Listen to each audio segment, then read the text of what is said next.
Welcome to Canada's most irreverent talk show.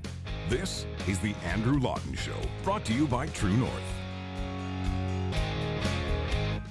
Coming up, beware the never-ending lockdown coming down the pipeline. Also, where are the trees? And Phelim McAleer on his new movie, ObamaGate The Movie. The Andrew Lawton Show starts right now. If you liked Canada's first COVID-19 lockdown, you're going to love the sequel. And even if you didn't like it, well, you're still stuck with the sequel anyway, whether you bought a ticket or not. Welcome to The Andrew Lawton Show, Canada's most irreverent talk show on True North. And we are seeing now the very beginning stages of yet another round of lockdowns that could span across the country just when it feels like we're getting back to normal, just when it feels like we're starting to reclaim our liberty. Do you remember the heyday of this a few months ago? I mean, it feels like it might have been a year ago now, and people were getting arrested for playing basketball in parks. People were getting trespassing tickets or lockdown tickets. There was that one case in Hamilton where a guy who was dealing drugs was actually fined for not having an essential business when he was operating a business. So all of these things happened, and it seemed like we got over that hump, and now politicians are all getting ready to slam the brakes on progress and throw us back into lockdown. And you know what? If the first time around taught us anything, it's that most people will just go along with it. Right now, we're seeing a profoundly dangerous opportunism coming from politicians where they want to do two things. Number one, they want to keep this lockdown to be the lockdown that never ends. Yes, it goes on and on, my friends. We can already hear Lamb Chop singing it there. But also, they want to remake the Canadian economy, remake the world, quite frankly, in an image that they wanted all the way through. And I'm going to talk about both of those things right now because we see these two forces at play, and it tells us that something very dangerous is happening. Now, just for Canadian political context, we have the Parliament of Canada set to resume in just a couple of weeks. There will be a throne speech. Justin Trudeau will lay out his grand vision, or perhaps grandiose vision, for the country, and if it fails to pass, we may be going back to the polls, or we could have a coalition government of sorts, or we could have, again, a very ineffective and ineffectual Liberal government continuing to limp along with the support of the even more ineffectual NDP, who I don't even think could afford an election right now, so probably are not exactly motivated to go back to the polls. But this is going to be what happens. And remember, all Trudeau needs is just one other party to support him, be it the Bloc Québécois, the Conservatives, not likely, or the NDP. And what Trudeau is trying to do right now is very smart. He's trying to actually lay out a narrative that if there is an election, it would be irresponsible. So he's saying, I'm not going to call one. But if he puts forward a plan and a throne speech that is so radical that people have no choice but to vote against it in Parliament, then he'll be able to say, well, listen, I mean, we tried to govern, we tried to bring everyone together, we tried to save the country, and all of these other demagogues, they didn't like it. They called the election, not us. I think Trudeau wants to go to the polls right now. I think he knows that right now the Conservatives are still finding their sea legs. The NDP have no money. The Bloc Québécois is, well, the Bloc Québécois. They're pretty much at the top of what they could expect to do. And he knows that he's probably going to win again and then would have another 2, 3, perhaps even 4 years. But not if it looks like he's the one that forced that to happen. Not if it looks like he's the one that actually pushed the election. So we saw this, and here's actually a line from Justin Trudeau's press conference of him saying that an election is not on his radar at all. I do not want an election. I don't think Canadians want an election. I think Canadians want politicians to work together, to serve them, to build a better future for them and keep them safe during this COVID crisis. Oh, so magnanimous. Yeah, he's just governing. He's just doing his thing. And what he has said is that the pandemic is job one. That's the goal. He says the pandemic is the top priority, the only priority. And when he puts out, I think it's $19 billion of additional spending, it's all about Canada's post-COVID-19 relief. Well, it's not entirely like that. I mean, just take a look at what's on the radar. The Liberals have been talking about their favorite thing, their favorite pipe dream, a universal basic income, which is basically money guaranteed to you regardless of whether you work It's a guaranteed income just for being you, a certain amount a year. Now, let me say, if I actually put my economist hat on, which I don't actually have an economist hat, but because I'm not an economist, but if I did, and if I had such a hat, I would say there is an argument to be made for a universal basic income if, and this is a big if it replaces and consolidates all other social assistance programs. So if you take things like old age security, guaranteed income supplement, welfare, Ontario disability, or whatever province's disability, all of these provincial federal programs that have a great deal of bureaucratic requirement, that are run by different departments, that cost money in administration. If you get rid of all of those and you have one simple, easy program with one bureaucracy rather than a dozen, I'd say, yeah, there's an argument that you could potentially save money. But we know that's never going to happen. We know that if we have a universal basic income, it's going to be something that is so convoluted because, again, the cost of living in London, Ontario is different from the cost of living in Toronto, Ontario, which is different from Kapuskasing, from Vancouver, from Red Deer, Alberta, from Canmore, from Timbuktu. I know Timbuktu is not in Canada, but again, the cost of living is very different there than it is anywhere here.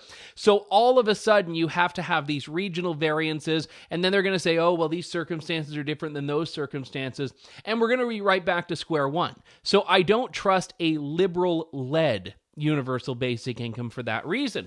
But I do know that right now, the Liberals have an absolutely prime opportunity to do all of these things they want to do, because right now, no one is focusing on how much they're spending, no one is focusing on debt, and the economy is in absolute shambles, which means they have the ability to make these radical changes because we're rebuilding something from the ashes of what was once there. And this is why a lot of the people on the left, not just in Canada, but around the world, secretly love what's happening right now. They secretly love this pandemic because it gives them license to do all of these things that under any other circumstances would be too radical and too out of left field, both literally and figuratively, for them to do. Universal basic income is one example of this. Every time this has come up, there's been a huge backlash to it. But now, it's top priority. Now it might be happening. It might be coming down. And if UBI is in the throne speech, there is the NDP support right there. The NDP will back the Liberals, and they'll just go on and, fade off into the sunset, and we'll be stuck with them. The other thing that we see right now, and this goes back months, by the way, very radical climate alarmist policies that, again, have had people almost giddy about what's been happening with the world and the economy in the wake of COVID-19. Now, these are older headlines, but I'm going to share them with you just to establish what the stakes are on this, because we have people that, again, are so focused on what the World Economic Forum, the conference in Davos, called the Great Reset. They see this not as something that China has unleashed on the world, but they see it as something that, it's just a great opportunity for us to do all of these things that we've wanted to do. Here is one story, Sky News. Pandemic reset can help in climate change fight, says Rainn Wilson. Now, Rainn Wilson's from The Office. I like him. I like him as Dwight Schrute. I don't like him as climate economist and political theorist, but it's more the headline that a pandemic reset is what we need. This one is even worse, a story in The Guardian. The COVID-19 crisis creates a chance to reset economies on a sustainable footing. The London School of Economics, better recovery, better world, resetting climate action in the aftermath of the COVID-19 pandemic. From Al Jazeera, coronavirus crisis offers big green opportunity.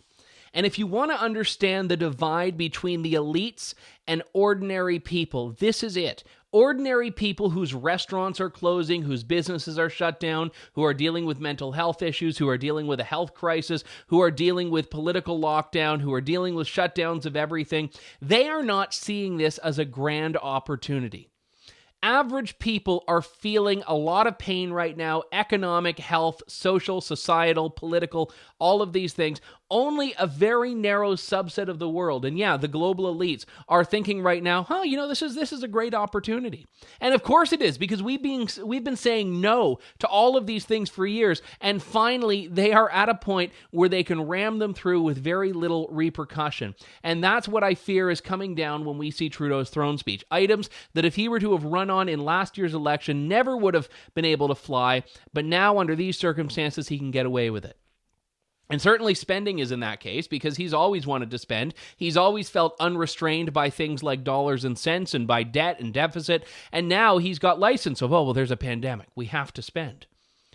And the fact of the matter is, this is so important when you compound it with the other aspect of this that I started off talking about. The fact that this is not even something that has an end in sight. In fact, we're already looking at potentially slamming the brakes and hitting reverse on the reopening because we've had an uptick in cases, particularly Ontario. A lot of these have been attributed not to travel, but to people going to parties or going to bars. There was a case in Windsor a couple of weeks ago where a series of house parties led to some 30-odd cases. There was a case in London, Ontario, where I lived last week or a week and a half ago, where there was a university house party and I think had 5 or 6 cases or something like that. And more people are starting to be a bit more social because, again, they've been cooped up since March. So here's the problem with this, though. And we've gotten, the nanny state coming down and saying, now, this isn't allowed. Then you have the threats that if this keeps going, we're going to expand the lockdown once again. This is what Ontario Premier Doug Ford said. The second COVID-19 wave is coming. If cases keep rising, we may see another shutdown. This is a story in the National Post. And he says all options are on the table, including further shutdowns. Now, let's actually look at these numbers here because the two issues go hand in hand. All of these big rebuilding plans that the government's put forward are the same with how long they can keep people locked down and masked and all of these other things. And yeah, have been an increase in cases. I'm looking at this one chart here, and obviously there are good days and bad days. Some days you see major surges and then it goes back down. But despite reaching what looks like a low point around the end of June and staying kind of somewhat there for the next month, there started to be in the last couple of weeks some upticks in cases. And you can see that there on, I think it was September 8th, we added 1,479 new cases nationwide in Canada. But I want you to look very carefully at that trajectory. So it's a bit small, but you see it going up on average. If you were to draw a line from the bottom to the top, it goes up. Now let's flip to deaths. Flat. Completely flat.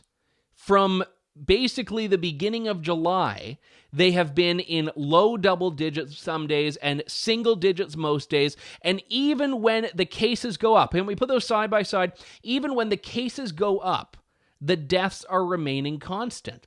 And this is when data can be very disingenuous and misleading. And it's why Concerned Ontario Doctors, which is a group of physicians in Ontario, as the name suggests, have said repeatedly, number of cases is meaningless. Number of cases is meaningless.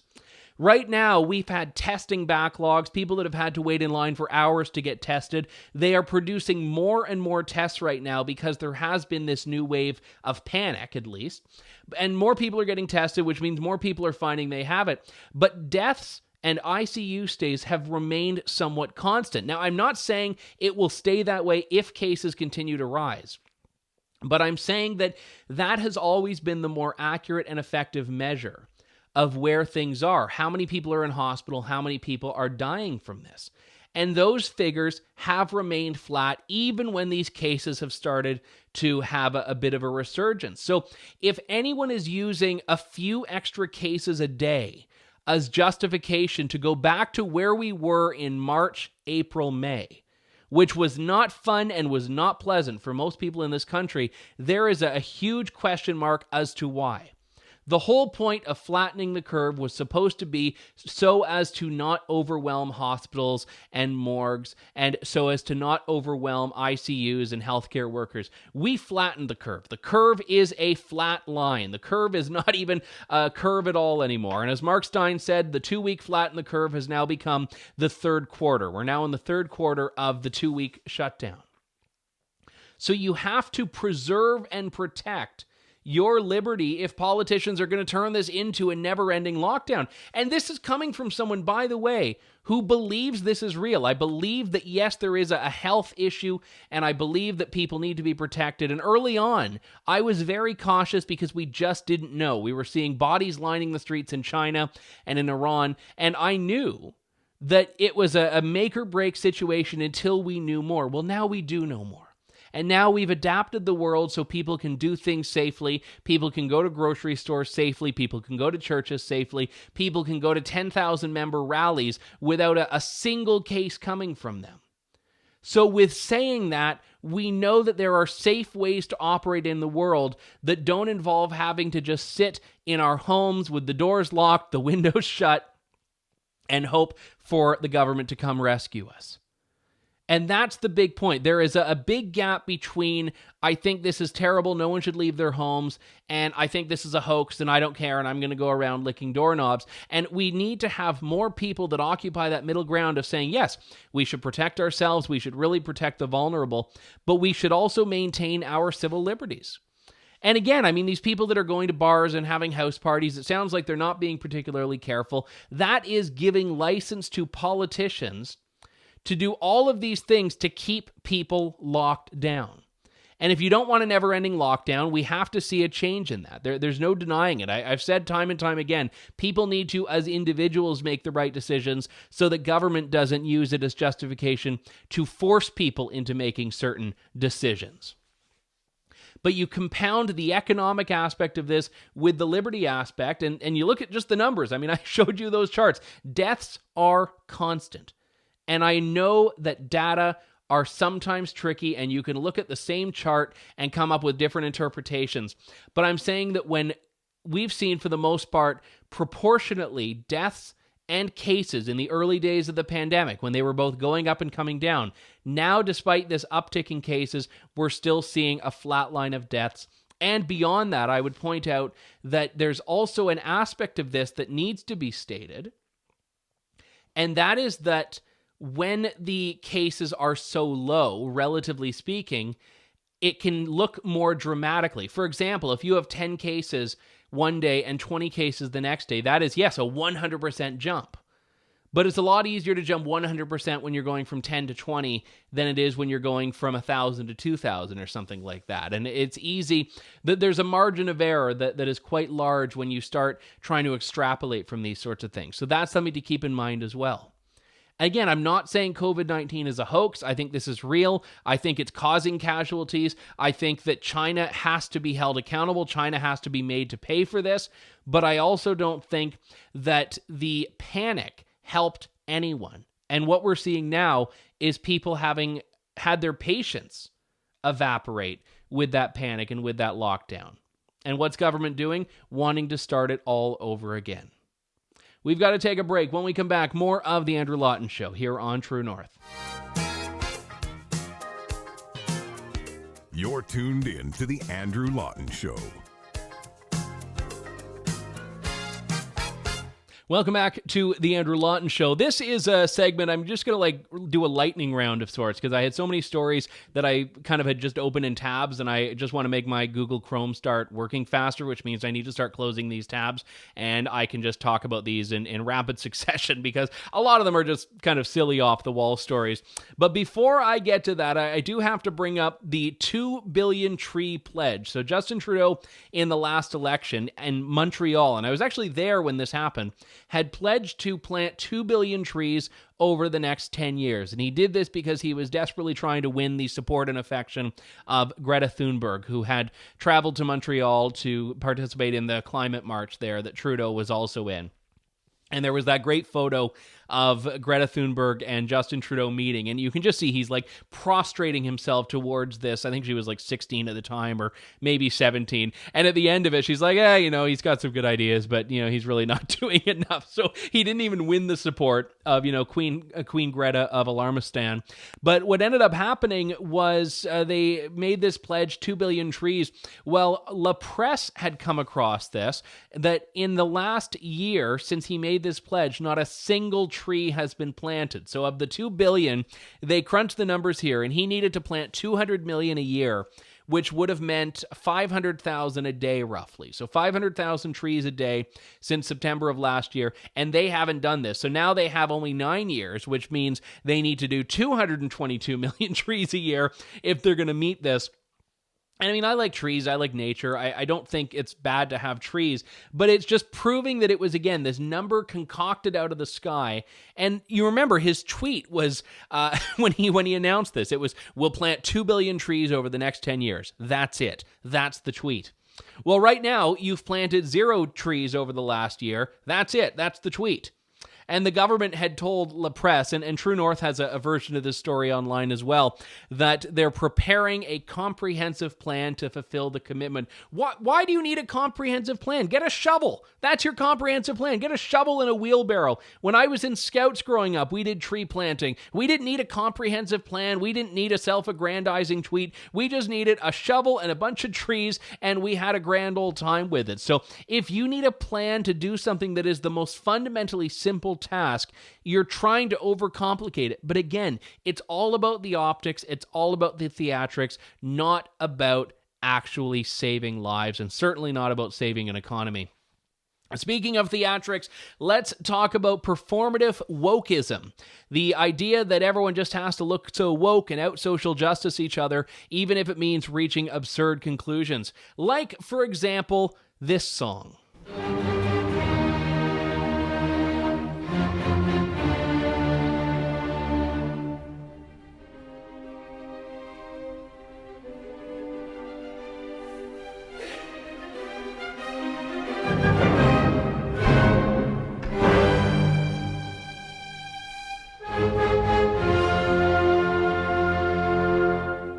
Probably among the most recognizable notes in music.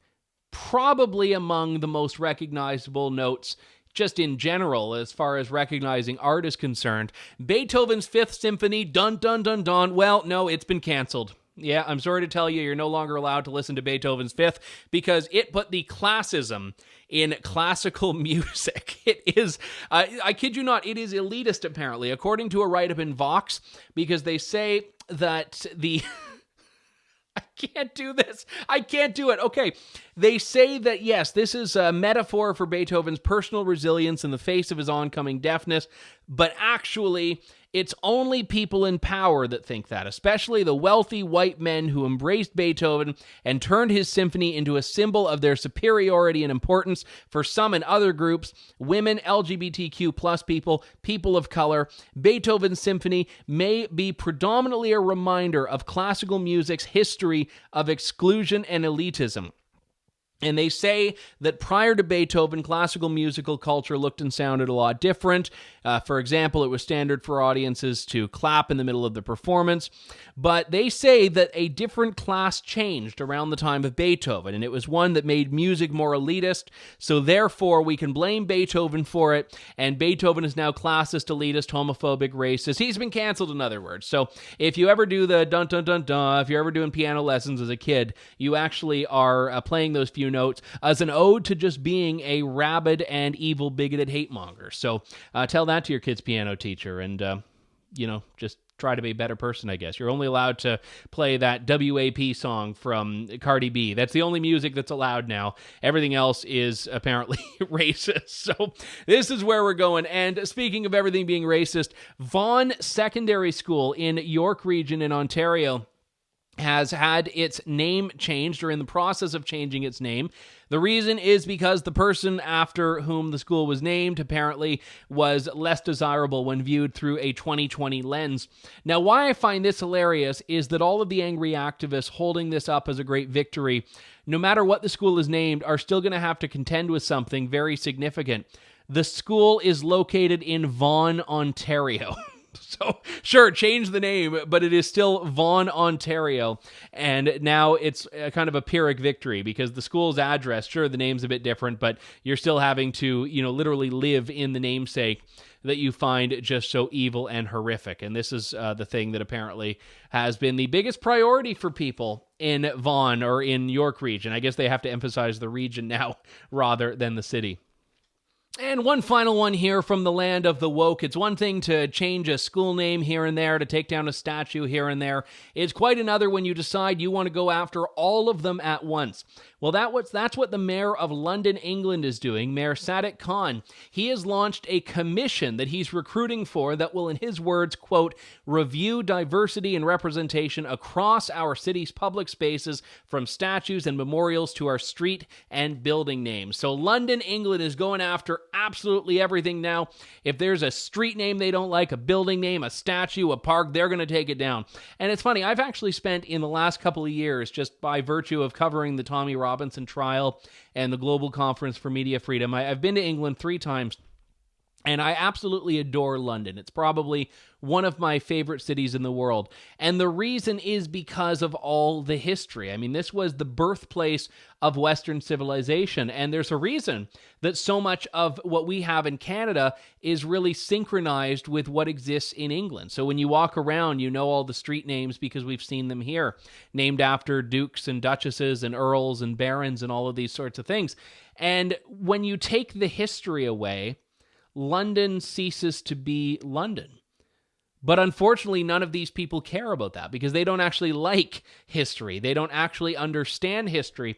So I fear what is going to come of this when all of these great historic boulevards and streets and avenues are going to be reduced to just these completely robotic Street 1, Street 2, Street 3, or, named after all of these social justice figures of 2020. So I think there's a platform 9 3/4 at King's Cross Station, which is an ode to Harry Potter. Oh, well, that's got to go now because, J.K. Rowling is the most detestable human being, apparently. So it's tragic, and I hope that there is a mayoral election in London so they can have a change before any of this nonsense goes through. When we come back, we'll be talking about the sort of art that people on the right can get behind. Interview with Phelim McAleer up next here on The Andrew Lawton Show. You're tuned in to The Andrew Lawton Show.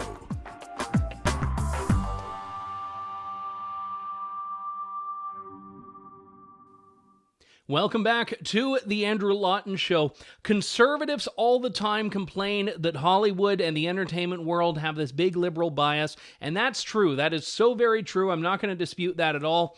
But it's all the more reason why conservatives need to support art and entertainment, films, music, whatever it is that is conservative friendly. And I think this is such an important message, but it's one that also goes along with supporting good conservative content. And when it comes to creating good content that is friendly to a conservative audience, no better duo than Anne McElhenney and Phelim McAleer, filmmakers, documentarians, authors. Their newest project, ObamaGate The Movie, a film they're producing that they're actually crowdfunding for with the goal of exposing the deep state that tried to take down President Trump and continues to try to take down President Trump. This is a movie that really follows a lot of the other work they've done, most notably with FBI Lovebirds, a play featuring Dean Cain and Christy Swanson, who are actually going to be in the film as well, playing the same characters, Peter Strzok and Lisa Page, the former FBI agents that are household names now for their collusion during the 2016 election.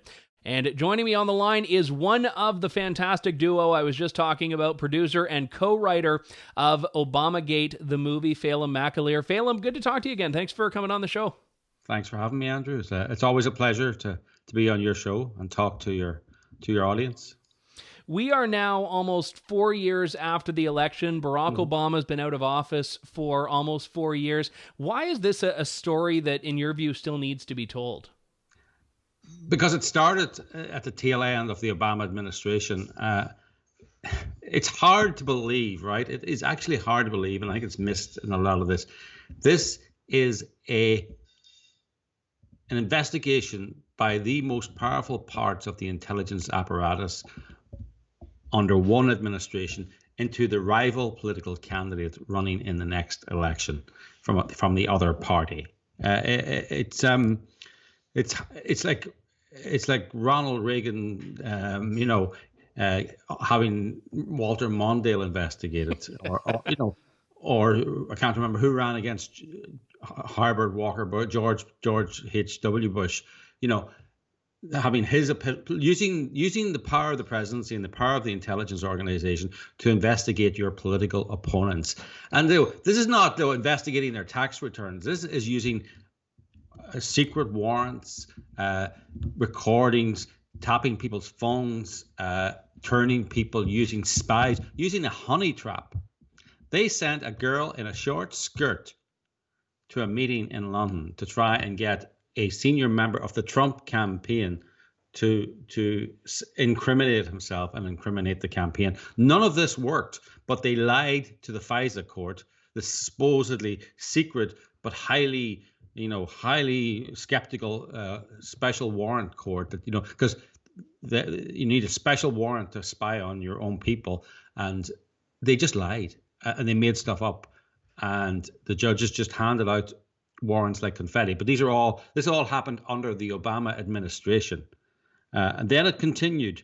The cabal of FBI and DOJ, deep state, they continued it after Obama was out of power, but it was started under his watch. And that is the most fascinating part of this story, is that when you say deep state, there are a lot of people that immediately they put up their sort of conspiracy theory alert beacon and say, oh, that's just nonsense. But you really have seen in the last few years how a lot of these intelligence community people, these bureaucracy operatives, they really do have a mind of their own in a way, where once the old guy is out, they still are loyal to that regime that's no longer there. Yeah. It's not just the regime, it's the consensus they're loyal to. I mean, Peter Strzok is quite clear about it in his book and in interviews, that Donald Trump is a threat to the national security of the United States because of his cozy relationship with Putin. Now, that is a political decision. That is an attack on the consensus. Trump is attacking the political consensus. He's not. It's not a national security threat. They just think that anyone who disagrees with their consensus establishment view is a national security threat. That's not actually factually true. So that's what. Anyway, I mean, this is that's the deep political side to it. At the other side of it is, Strzok and Page were having this ridiculous affair and texting on their FBI work phones because their wives allegedly couldn't get access to those. Or wives and husbands couldn't get access to those, and they thought they would get away with that, and they almost did. But in these texts, and you see the mainstream media are calling them anti-Trump texts. They weren't anti-Trump texts. They weren't Trump. Of course, there was a lot of anti-Trump texts, but there was actually conspiratorial texts. There was her saying he's not going to win, is he? And the chief counter-espionage operative in the FBI saying, no, we're going to stop it. You mentioned Strzok's book. I find that to be interesting because this is, I mean, some people would argue this is bordering on treasonous behavior. At the very least, it's undermining the democratic process. But all of the players involved in this seem to have been able to kind of cement themselves as celebrities to the left. James Comey, Peter Strzok, and we're going to see this with Bob Mueller and all these other people. And there is something very insidious about that. Just the hero treatment that if the roles were reversed, if this were Trump doing this to Biden, depending on what happens in 2020, this would be riots in the street. Yeah, I mean, I'm old enough to remember when the FBI were the evil deep state and the left hated them. In fact, I have a friend whose baby was born last year. That's probably old enough to remember when the FBI were the enemy. The FBI now are the heroes of the left and must be protected by the left. But the things they did, they spied on a political campaign for no good reason. They lied to get the warrants to spy on a political campaign. Long after it was clear there was no there. I mean, to use Peter Strzok's exact words, I think there's no there. Long after there's no there, they kept going. So you have this Jean Le Carrier deep state cabal conspiracy mixed in with a bit of teen romance texting between these embarrassingly middle-aged lovers.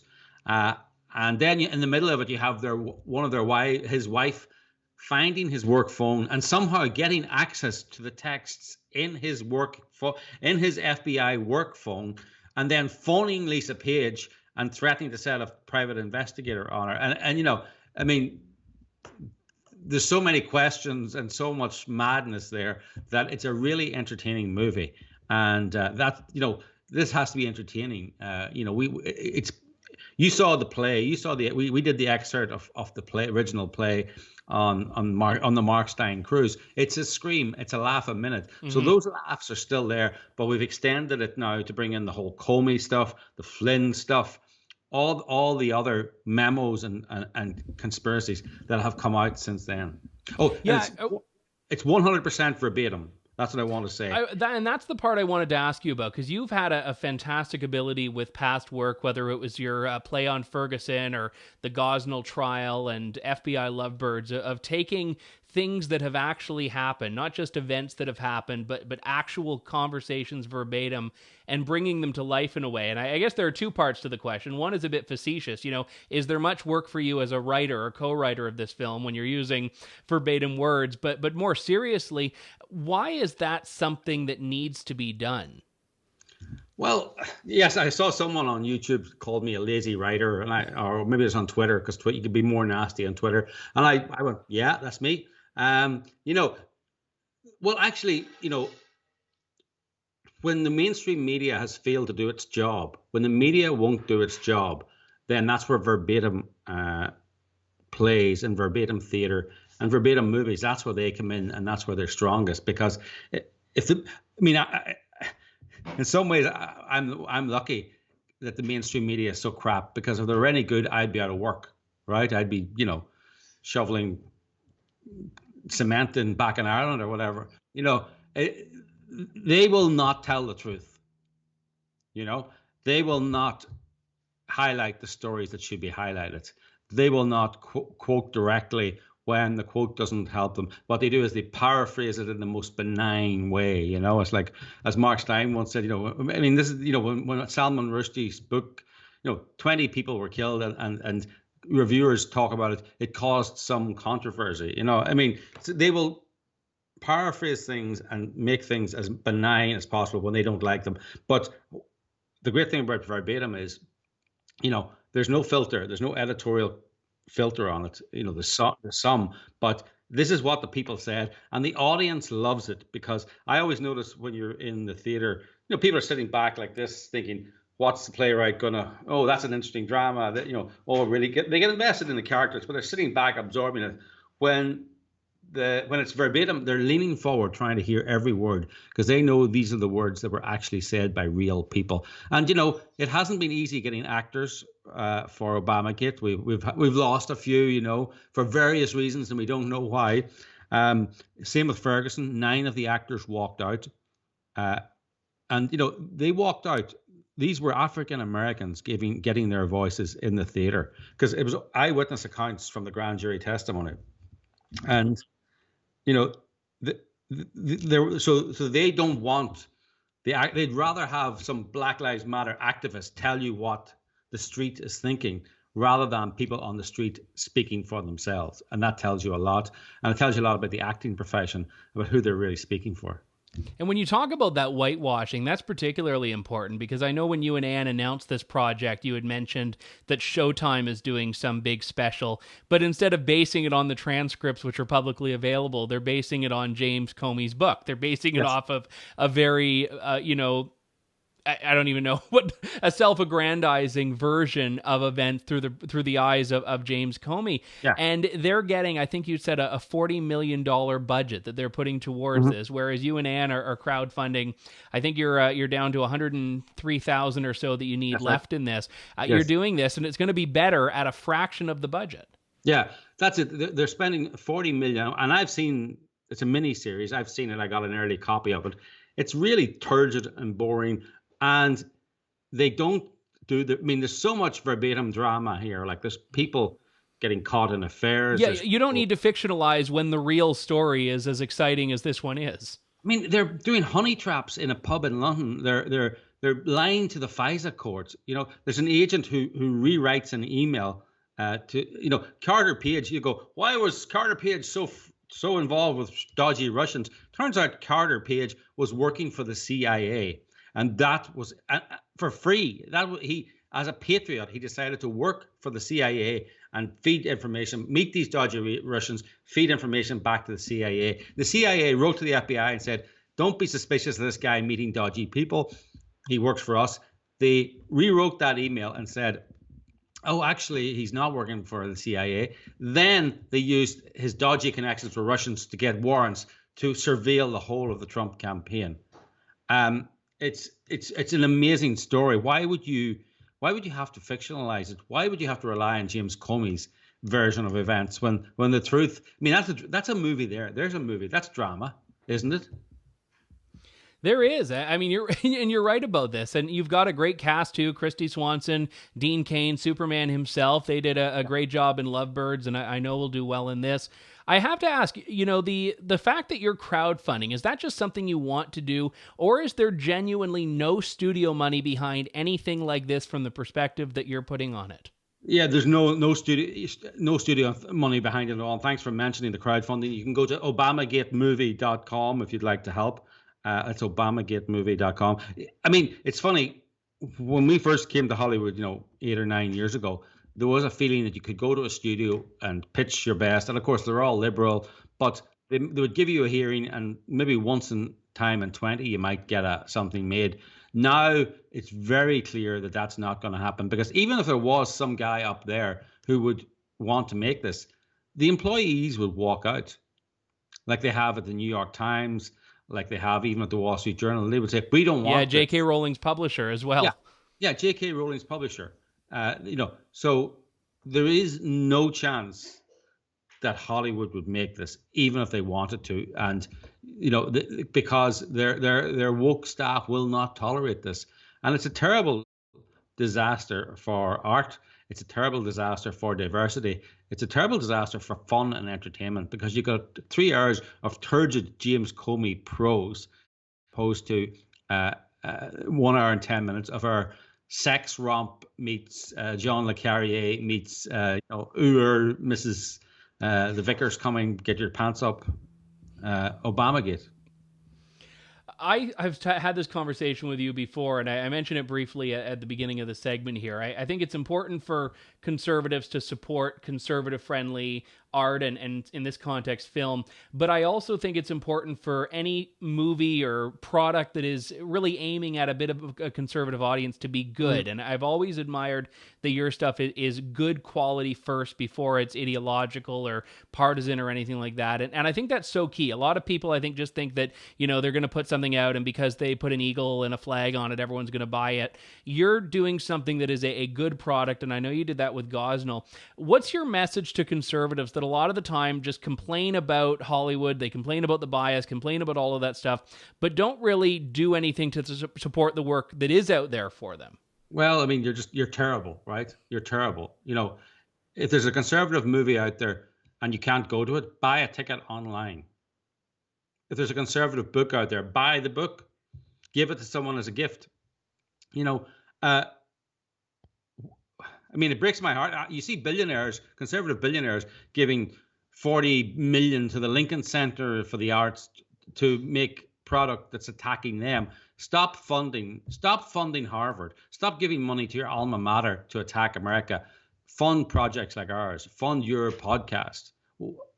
Start your own podcast.